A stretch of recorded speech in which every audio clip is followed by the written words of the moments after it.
Thank you.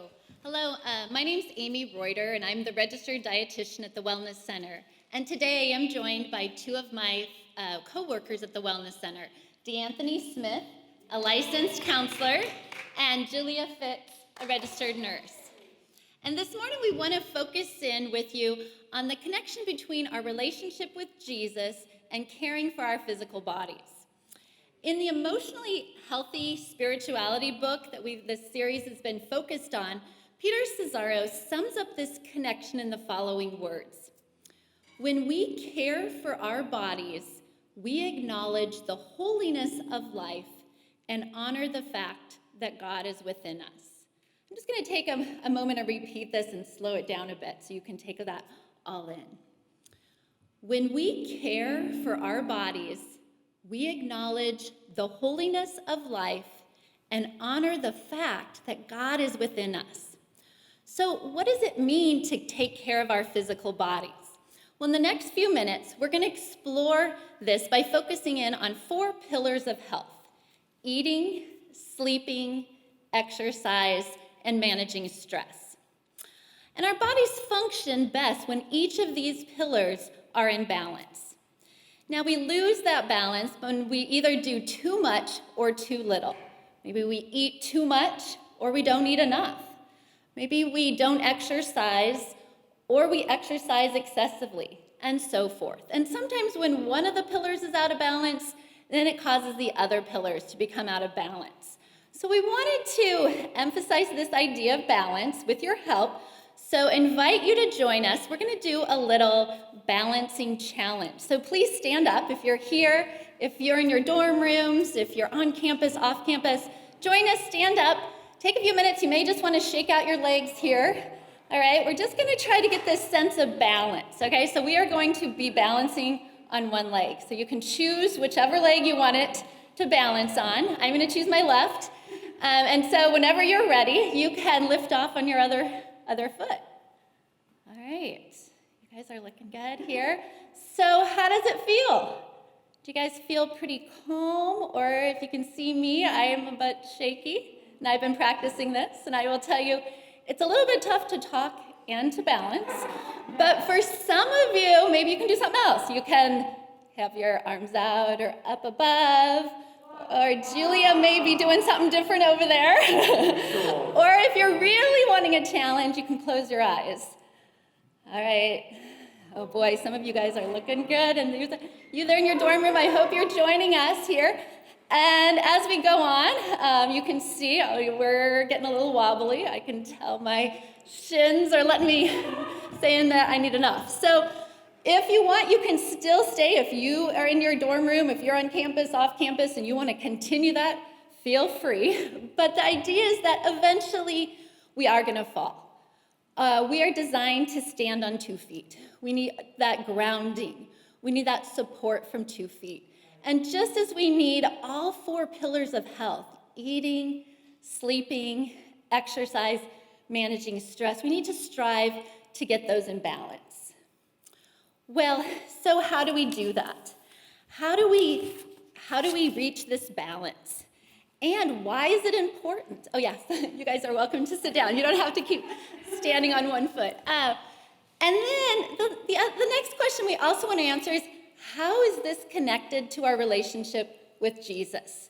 Well, the 3 of us have split these 4 pillars of health among us, and we're going to take a few moments to share some insights. So we're going to start with D'Anthony. He's going to talk about stress and eating, and then I'm going to come back and talk a little bit about sleep, and Julia is going to talk about exercise, and then bring it all back together. All right, D'Anthony. Thank you for that.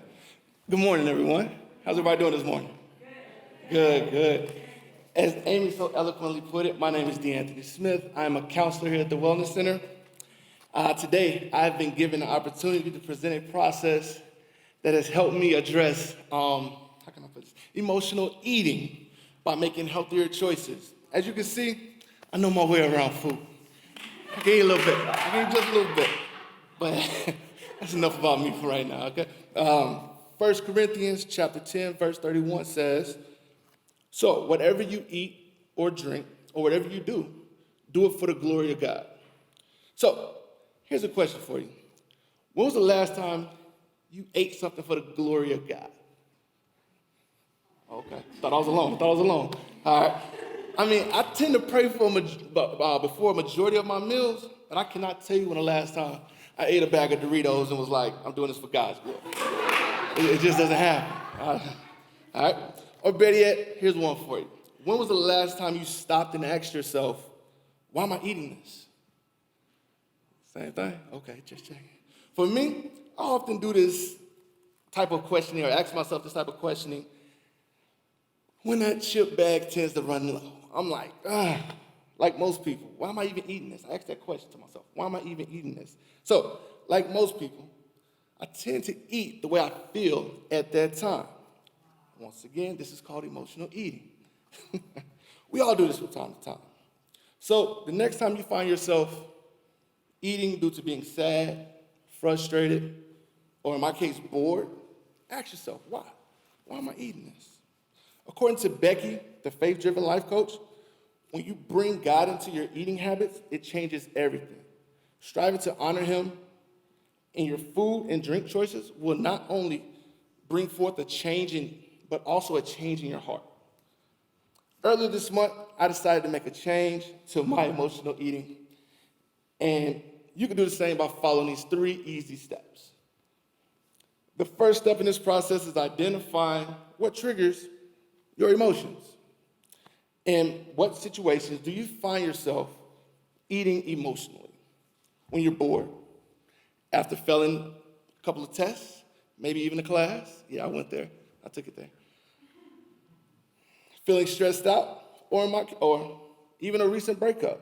Almost anything can be viewed as a trigger for you to eat emotionally. After identifying that trigger, the next step involves finding a healthy alternative for you to eat. Well, not for you to eat, but these alternatives could be anything. I mean, anything that helps you divert from emotional eating, such as going for long walks, FaceTiming with friends. I know we can't really be too close right now. And thirdly, finding just a healthier option to eat. And then, so after you found those 2, lastly, after identifying the previous 2, step 3 of this process includes encouraging you to develop a healthy plan of action by combining these 2 steps to create a positive if-then statement. For example, over the course of the past month, my statement was, if I'm feeling bored during the day, then I will go for a swim to help pass time. I have a pool in my house, so it's a little different for me. But for the most part, that was what the pool was at. So, over the course of February, I have been partaking in this process, and believe it or not, I have begun to see positive changes in both my mood and a little bit of weight. I lost a little bit of weight. So, if you find yourself in a similar situation, I encourage you to, 1, identify your triggers, 2, try to find a different or alternative, and then lastly, create a plan. All right, cool with that? Thank you.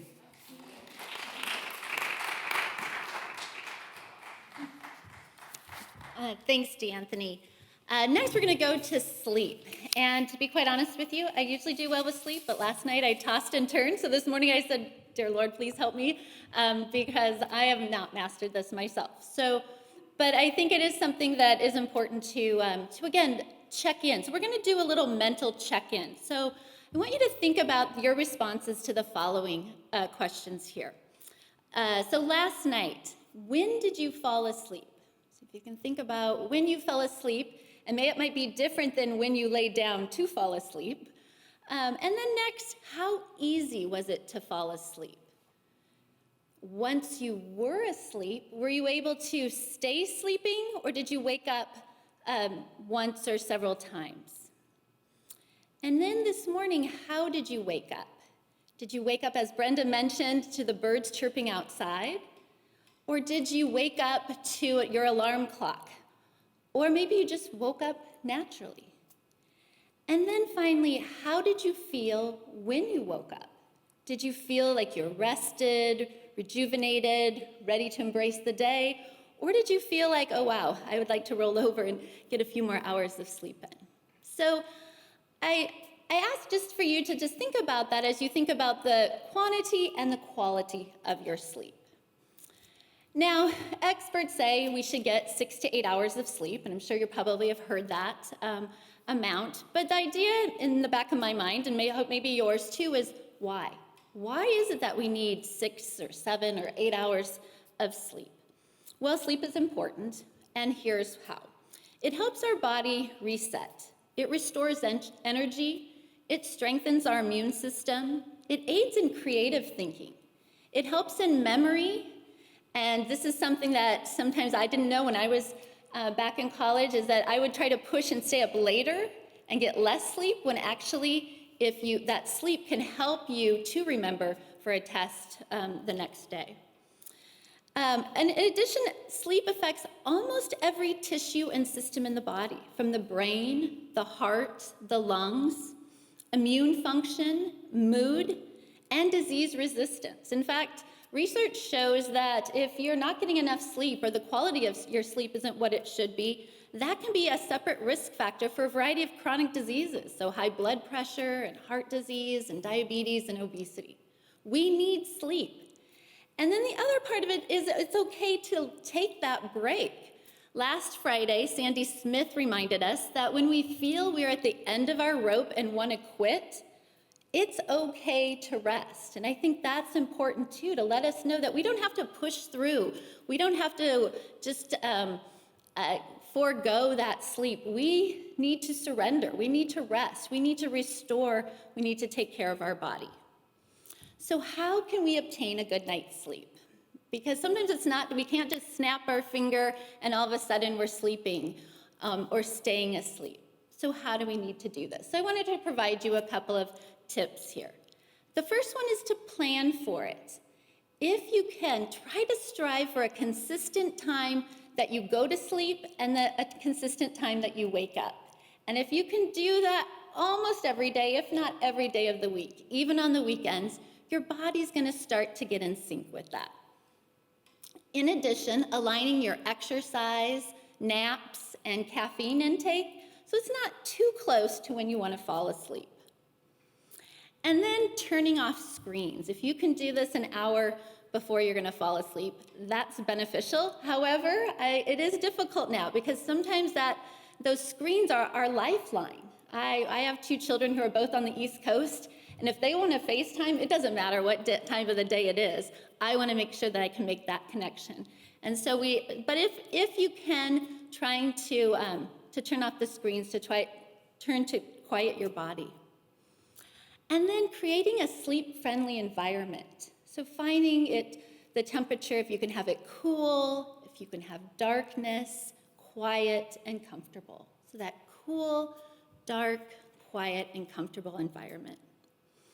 And then listening to your body. So if you can't go to sleep, or if you're waking up several times, trying not to fight it, or trying not to just lay there and just wonder why you're not falling asleep, but actually physically getting out of bed, maybe reading, maybe listening to some music, and then going back. It can oftentimes help your body to reach that part of sleep. Also to know that there's some different things you can do. Breathing exercises, just counting your inhales and counting your exhales, and actually counting more exhales, time to exhale than time to inhale. Hannah mentioned a couple of weeks ago doing a breath prayer, and I know Megan shared some on Instagram that are really helpful, just having that phrase where you're inhaling and a separate phrase to exhale, helping yourself relax. Doing a body scan where you're clenching your toes and then releasing and working your way up all the way to the top of your head.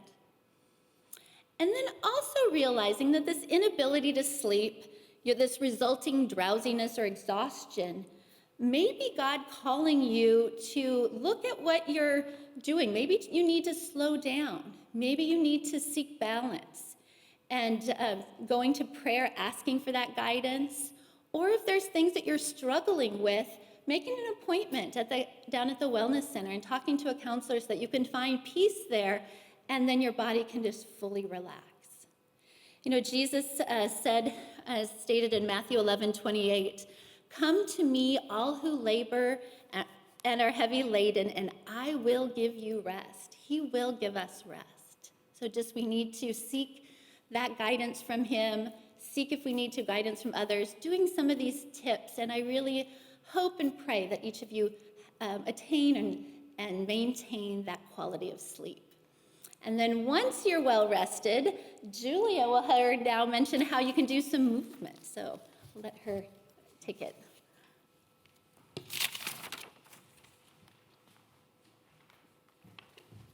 All right, thank you, Amy, for sharing that.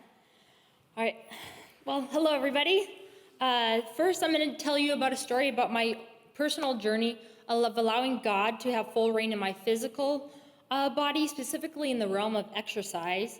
And then I'll go over the purpose of exercise and how we can steward our bodies. So here we go. Growing up, I loved being active and playing sports. I enjoyed playing outside and competing with friends and my siblings. I thought playing sports and exercise was separate from my worship to God and doing things for God. God has brought me on a journey from my exercise being separate from him to being aware that my movement throughout the day can be worship unto God and that he desires to be part of this area of my life. In high school, I had heard the verse from 1 Timothy 4:8, "For physical training is of some value, but godliness has value for all things, holding promise for both the present life and the life to come." So I would do an exercise routine in the morning, do some push-ups and some other exercises. And so I started writing out different Bible verses and so that I could say the Bible verses and memorize them as I was doing my push-ups. And I was just trying to figure out how to not waste my time and how to really bring Jesus in this part, into this journey with me. And as my journey progressed through college, a coach had presented the idea of practicing in our playing being worship to God. And this kind of just mentally brought out a shift in my thinking of, as I pondered the question, could exercise really be worship to God? And it was really powerful for me to realize because I enjoyed exercising and I wanted God to be part of that area of my life. As I became aware and allowed God to have full reign of this area of my life, it brought peace and clarity to my life. I would then go for a run and ask God to just join me, to reveal himself to me in a new way. And the revelation came that he truly desires to encompass my whole being. He, not only for me just to worship him, but he desires for me to care for my physical body, and that is honoring to him when I'm caring for my physical body. My journey in this area continues to progress as I find myself in a different season of life with 3 young children.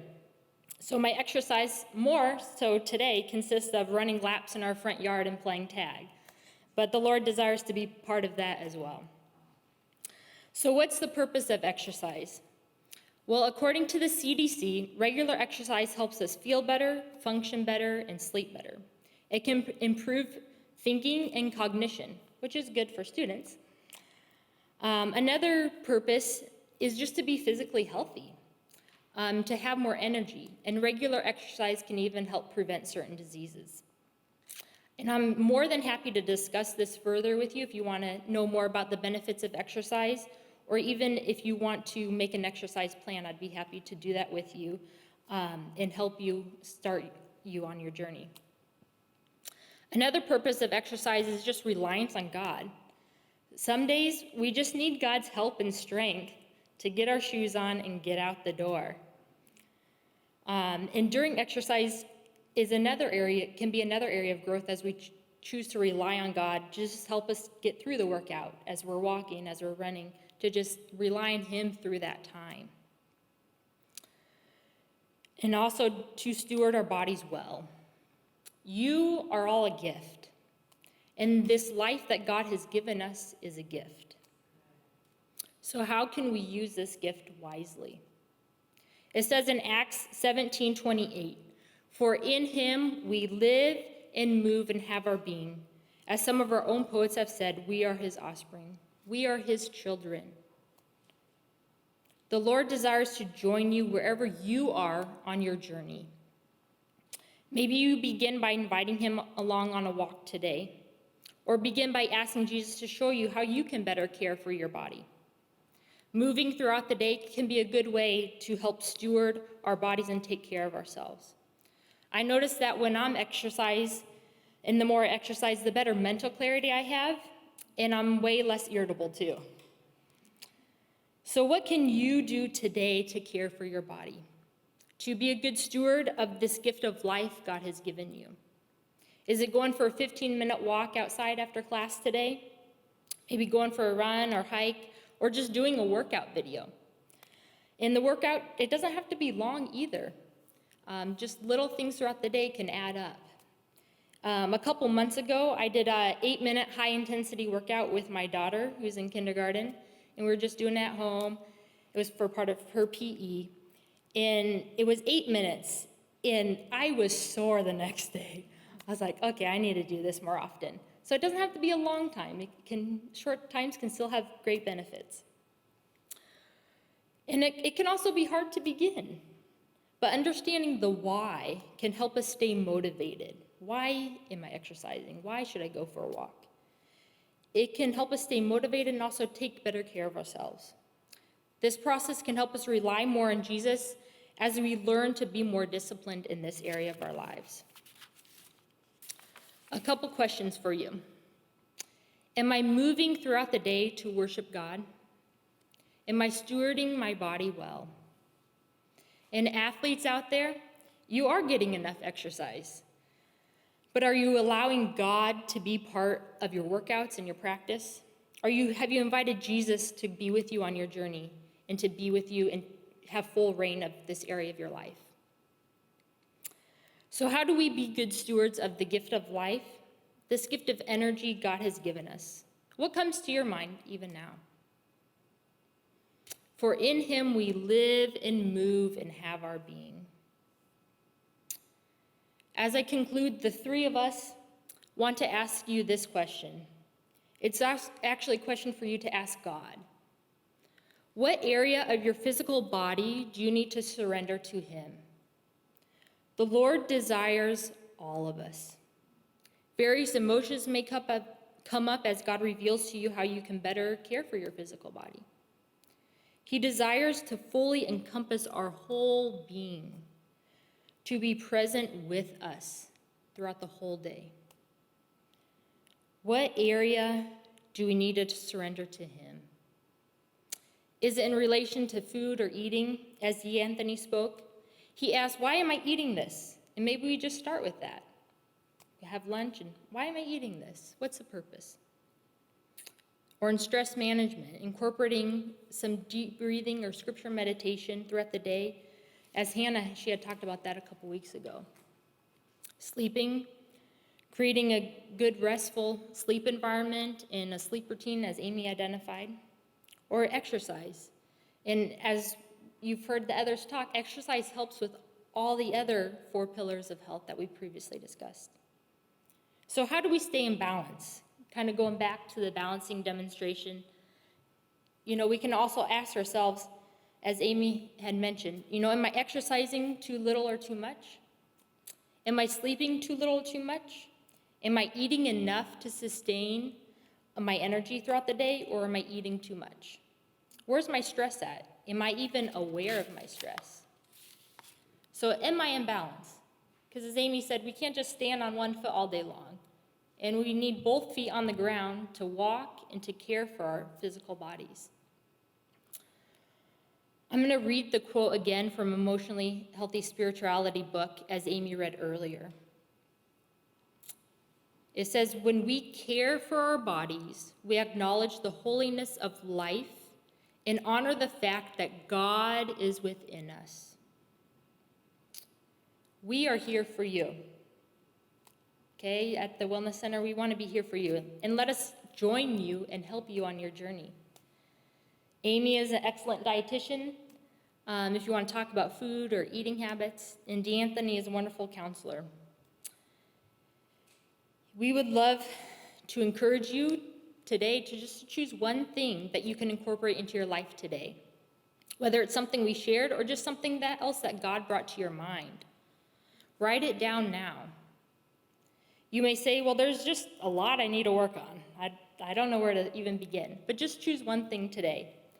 Sarah said a couple weeks ago, small acts over time have impact. So what can you do today, or what area of your life do you need to surrender to God today? And how can we present our bodies as worship unto God? I'm going to close in prayer now. Lord, I thank you for each one listening today. Thank you for these students whom you love and care about. Thank you for caring for our whole being. Show us today how to better care for our physical body. Thank you for the life you have given us. Thank you that you desire to walk with us. Thank you for picking us up when we fall or when we just feel like we're failing. Show me today one thing I can incorporate into my life to be healthier and to be a good steward of this gift of life that you've given me. I surrender my physical body to you today. Jesus, just join me on my journey. Join us on our journey today, Lord. In the name of Jesus Christ, I pray. Amen.